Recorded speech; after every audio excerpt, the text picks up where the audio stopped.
mystical quality about Afghanistan. This is a war-torn country that for centuries has been divided along tribal and ethnic identities. Nearly 5 years ago, Hamid Karzai was the darling of the West, an Afghan son who was the embodiment of democracy and Islam. This 49-year-old charismatic leader is no stranger to American culture. He is at home in the corridors of Washington, where U.S. assistance is vital to his national interest. But today, the clouds of tyranny face his presidency, and many Afghans seem frustrated by the re-emergence of Taliban, the burgeoning heroin trade, and the increase in civilian violence. Emotional meeting with the family of slain journalist Ajmal Naqshbandi clearly moves the Pashtun leader. He understands the ravages of war. As President Hamid Karzai sits at the head of a long table and talks to tribal elders about violence in the Herat province, he is once again caught in a delicate balancing act between the needs of Afghans and the desire of foreigners. But the son of a politician from Kandahar seems clear about his destiny. When I went to fight against the Taliban in 2001, I didn't even think I would remain alive. I thought I would die. My presidency here is a chance coming. What are your plans to prevent future civilian casualties, Mr. President? Yes, it's a very serious question. It's something that has hurt us a lot, something that keeps making us a lot more sensitive, something on which I've been engaged with the partners in the coalition against terror for a long time. I have engaged with our partners from the United States to Europe to NATO countries almost on a weekly basis in the past 4 years, something for which I'm seeking a solution, something for which I have not yet had a desirable outcome, a desirable solution. Back to the drug problem, Mr. President. Haji Bashir Nurzai sits in New York prison.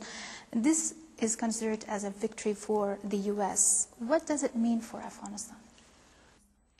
Well, we are very active in this area together with the international community.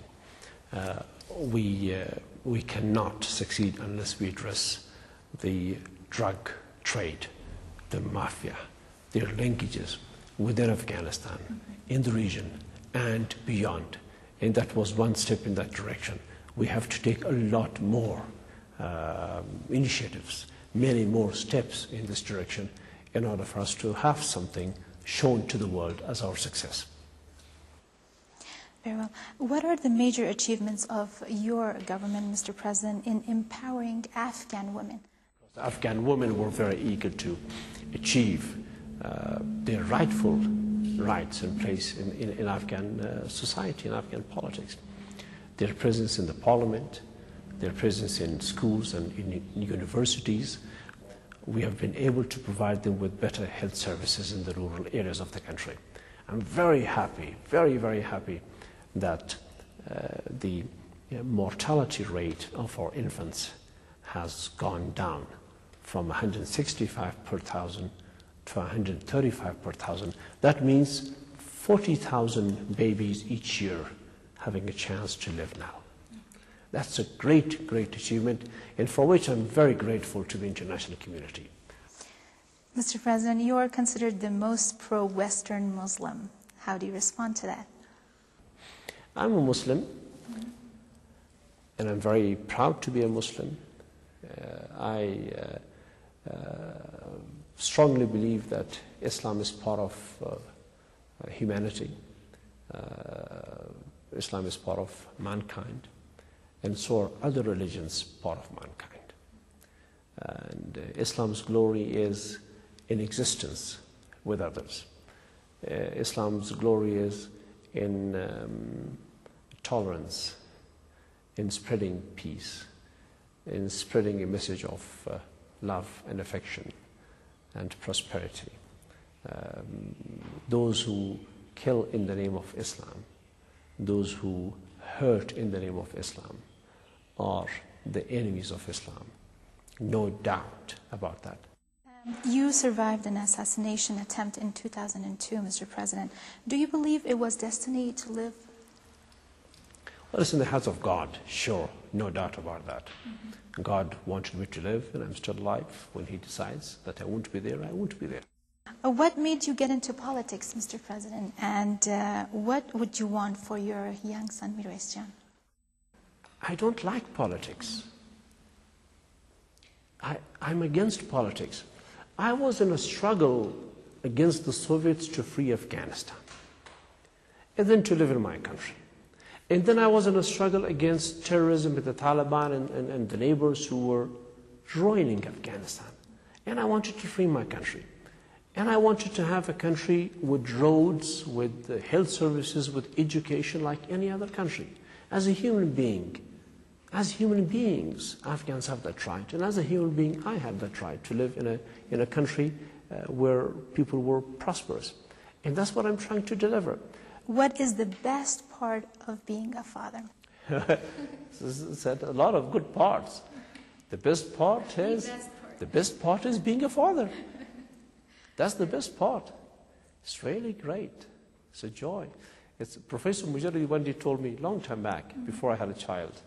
President Mujahid said, well, you know, the love for your child is not in your power. It's there. God has given you this love, and you cannot resist it. And he was right. If you were able to go back in time and change any of your decision, what it would be and why? I would have brought a lot more pressure for disarmament in Afghanistan. I would have not appointed some of the people that I appointed, some of the persons, knowing now, in hindsight. Do you have a favorite poem that you could share with us? In English, my favorite poet for a long time was Lord Tennyson. And Lord Tennyson has a poem, it's a bit long, but I'll cut it short. Tears, idle tears from the depth of a divine despair, arise in the heart and settle in the eyes, in looking on the happy autumn fields and thinking of the days that are no more. It's a very nice one. Thank you.